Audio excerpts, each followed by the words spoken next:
మన stylish star తెలుసు కదా ఇప్పుడు ఏ రేంజ్ లో ఉన్నాడో అని.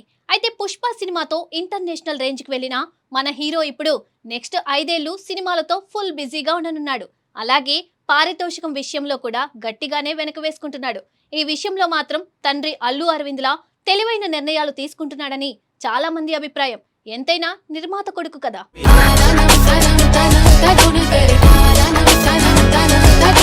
అల్లు అర్జున్ మెగాస్టార్ చిరంజీవి కుటుంబానికి చెందిన వారసుడిగా ప్రముఖ నిర్మాత అల్లు అరవింద్ కుమారుడిగా సినీ రంగంలోకి అడుగుపెట్టిన తర్వాత ఆ అడ్వాంటేజ్ మొత్తం ఫస్ట్ సినిమా వరకే కదా. వారసత్వం ఉన్నప్పటికీ అది ఒక్కటే సరిపోదని బన్నీ చాలా తొందరగా అర్థం చేసుకున్నారు. అందుకే ప్రతి సినిమాలో తనని తాను మార్చుకుంటూ కొత్తగా ప్రెజెంట్ అవుతూ ముందుకు సాగారు. ముఖ్యంగా ఆయన dance style, screen presence, attitude యువతలో ప్రత్యేకమైన క్రేజ్ ను తీసుకొచ్చాయి. ఆర్య, బన్నీ, దేశముద్రు, రేసుగుర్రం, సరైనడు వంటి సినిమాలతో ఆయన తనకంటూ ప్రత్యేకమైన ఇమేజ్ ను నిర్మించుకున్నారు. ఈ ప్రయాణంలో ఎన్నో హిట్లు, కొన్నిసార్లు ఫ్లాప్స్ కూడా వచ్చాయి. కానీ ప్రతి అనుభవం ఆయనను మరింత మెరుగైన నటుడిగా తీర్చిదిద్దింది. ఇక గత 5-6 సంవత్సరాలు అల్లు అర్జున్ కెరియర్లో గోల్డెన్ ఫేజ్ గా చెప్పుకోవచ్చు.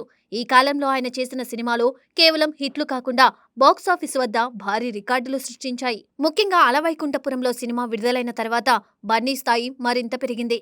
కుటుంబ కథా నేపథ్యంలో తెరకెక్కిన ఈ చిత్రం ప్రేక్షకుల హృదయాలను గెలుచుకుంది.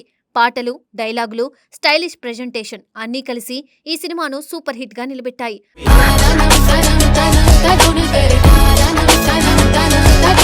అయితే అసలు సంచలనం పుష్ప ది రైజ్ సినిమాతో మొదలైంది.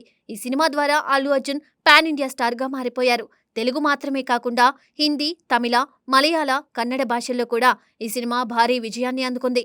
బన్నీ చెప్పిన డైలాగులు, ఆయన బాడీ లాంగ్వేజ్, మేనరిజమ్స్ దేశవ్యాప్తంగా ట్రెండ్ అయ్యాయి. తగ్గేదేలే అనే డైలాగ్ ఒకటే ఆయనకు ఎంత పెద్ద క్రేజ్ తెచ్చిందో చెప్పడానికి చాలు. ఈ సినిమాతో ఆయనకు జాతీయ స్థాయిలో ఉత్తమ నటుడిగా అవార్డు రావడం కూడా ఒక చరిత్రగా నిలిచింది. టాలీవుడ్ నుండి ఈ గౌరవం అందుకున్న అరుదైన నటుల్లో ఆయన ఒకరయ్యారు. ఇదే జోష్ను మరింత పెంచుతూ వచ్చిన పుష్ప 2 దిరుగులైతే బాక్సాఫీస్ వద్ద నిజంగా సునామీ సృష్టించింది. ఈ సినిమా విడుదలైన తర్వాత ప్రపంచవ్యాప్తంగా ప్రేక్షకులు థియేటర్లకు క్యూ కట్టారు. భారీ ఓపెనింగ్స్ తో మొదలైన ఈ చిత్రం చివరికి అద్భుతమైన కలెక్షన్స్ ను సాధించింది. దాదాపు 1700 కోట్లకు పైగా వసూలు సాధించడం అంటే చిన్న విషయం కాదు. ఈ ఒక్క సినిమాతోనే బన్నీ స్థాయి గ్లోబల్ స్థాయికి చేరింది. ఇక అలవైకుంఠపురంలో, పుష్ప ది రైజ్, పుష్ప 2 ఈ 3 సినిమాలు కలిపి వసూళ్లు 2300 కోట్లకు పైగా ఉండడం నిజంగా ఆశ్చర్యకరం. ఇది ఇండియన్ సినిమా చరిత్రలో ఒక కొత్త మైలురాయి.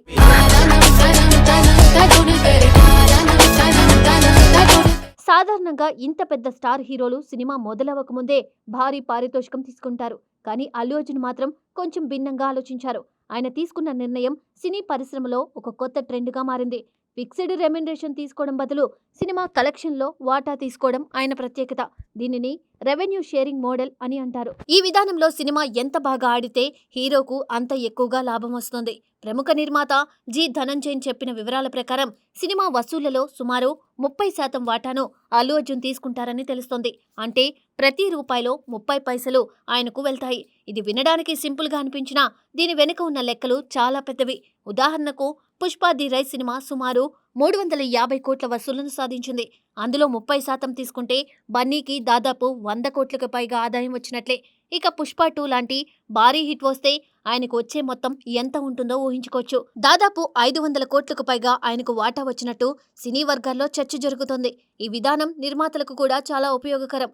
ఎందుకంటే ముందుగానే హీరోకు భారీ పారితోషికం ఇవ్వాల్సిన అవసరం ఉండదు. దీంతో సినిమా బడ్జెట్ కొంతవరకు తగ్గుతుంది. పైగా వడ్డీపై అప్పులు తీసుకోవాల్సిన పరిస్థితి కూడా తగ్గుతుంది. సినిమా హిట్ అయితే అందరికీ లాభం. ఒకవేళ అంచనాలకు తగ్గట్లుగా ఆడకపోయినా నిర్మాతకు పెద్ద నష్టం ఉండదు. ఇలా హీరో, నిర్మాత ఇద్దరికీ లాభం చేకూరే విధంగా ఈ మోడల్ పనిచేస్తుంది.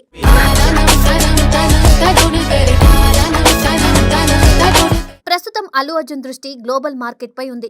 పాన్ ఇండియా స్థాయిని దాటి అంతర్జాతీయ ప్రేక్షకులను కూడా ఆకట్టుకోవాలని ఆయన ప్రయత్నిస్తున్నారు.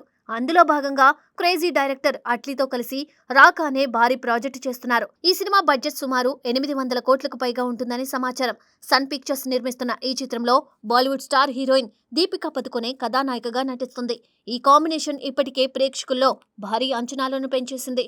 పుష్ప సినిమాలతో వచ్చిన క్రేజ్, అట్లీ దర్శకత్వం, భారీ బడ్జెట్ ఇవన్నీ కలిస్తే రాకా సినిమా బాక్సాఫీస్ వద్ద మరో సంచలనం సృష్టించే అవకాశాలు కనిపిస్తున్నాయి. అల్లు అర్జున్ ఇప్పటికే తన ప్రతిభను నిరూపించుకున్నారు. ఇప్పుడు ఆయన ముందున్న లక్ష్యం మరింత పెద్దది. భారతీయ సినిమాను ప్రపంచ స్థాయిలో మరో మెట్టు ఎక్కించడం.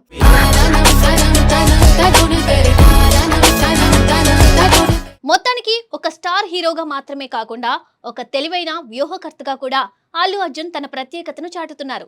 నటనలోనే కాదు, వ్యాపారంలో కూడా ముందు చూపుతో నిర్ణయాలు తీసుకుంటూ కొత్త మార్గాలను సృష్టిస్తున్నారు. ఈ ప్రయాణం ఇంకా ఎక్కడికి తీసుకువెళ్తుందో చూడాలి.